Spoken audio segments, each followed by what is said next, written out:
کہ آتی ہیں روز روز کہاں ایسی ہستیاں بستی ہیں جن کے دم سے محبت کی بستیاں. اور ویسے آپ کے جذبے کو بھی سلام کرنا ہوگا. اتنے لمبے جلسے میں آپ کا رک جانا، ٹھہر جانا، یہ ثبوت اس بات کا ہے کہ لب پہ نعت پاک کا نغمہ کل بھی تھا اور آج بھی ہے. میرے نبی سے میرا رشتہ اس وقت تک، اور وہ بھی اپنے یو پی میں، ورنہ 12-11 بجے تک اس وقت تو زیادہ طور پر پروگرام ختم ہی ہو جاتے ہیں. مگر خیر آپ لوگ رکے ہوئے ہیں.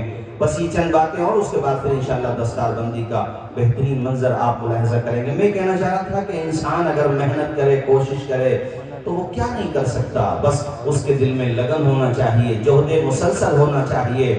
میں آپ کو ایک نام بتاتا ہوں. یہ سن 200 ہجری میں پیدا ہوئے. ان کا نام ہے امام ابو زرعہ، اور 268 ہجری میں ان کی وفات ہوئی، یعنی صرف 68 سال کی انہوں نے عمر پائی. ان کا انتقال ہوا تو علامہ جلال الدین سیوطی المتوفی 911 ہجری اپنی کتاب شرح الصدور میں لکھتے ہیں کہ انہیں خواب میں دیکھا گیا چوتھے آسمان پر فرشتوں کو نماز پڑھا رہے تھے. ذرا زور سے بولیے، کس کو نماز پڑھا رہے تھے؟ ان سے پوچھا گیا کہ اللہ تعالیٰ نے آپ کو یہ مقام کس عمل کے عوض عطا فرمایا؟ فرماتے ہیں کہ اس کا کرم، اس کا فضل ہے. اللہ تعالیٰ نے مجھ سے فرمایا کہ اے ابو زرعہ، تو نے بہت احادیث اپنے ہاتھوں سے لکھی ہیں، لاکھوں کی تعداد میں، اور جب بھی احادیث لکھتے ہوئے میرے نبی کا نام آتا تھا تو مچل کے درود پاک لکھا کرتا تھا، پڑھتا بھی تھا، لکھتا بھی تھا. یہ ابو زرعہ وہ عظیم محدث ہیں. دیکھو کتنی انہوں نے محنت کی ہوگی. شب و روز انہوں نے علم حاصل کیا، کتابیں پڑھی، مطالعہ کیا. اس کا نتیجہ جانتے ہو کیا نکلا؟ ان کا ایک محب تھا، چاہنے والا تھا.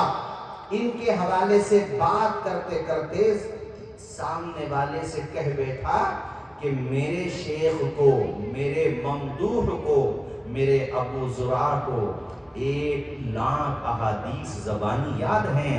سامنے والے نے کہا یار 1,00,000 تو نہیں یاد ہوں گی. کہا نہیں یاد ہے. بحث زیادہ بڑی تو اس نے یہ قسم لے لی کہ اگر 1,00,000 احادیث یاد نہ ہوں تو میری بیوی پہ طلاق پڑ جائے. پھر دوڑا حضرت کے پاس گیا. حضرت نے کہا اس طرح کی قسم تو تمہیں خیر نہیں لینا تھی، مگر میں تمہاری تسلی کے لیے بتاتا ہوں کہ مجھے الحمدللہ رب کے کرم سے 4 سے 5 لاکھ احادیث یاد ہے. الحمدللہ. ذرا زور سے بولو نا یار سبحان اللہ. فرمایا 1,00,000 حدیثیں تو مجھے اس طرح یاد ہیں جیسے آپ لوگوں کو قل هو اللہ شریف یاد ہوتا ہے. یعنی رات میں بھی اگر قل هو اللہ پڑھو گے تو متشابہ نہیں لگے گا. آپ کو یہ نہیں ہے کہ اس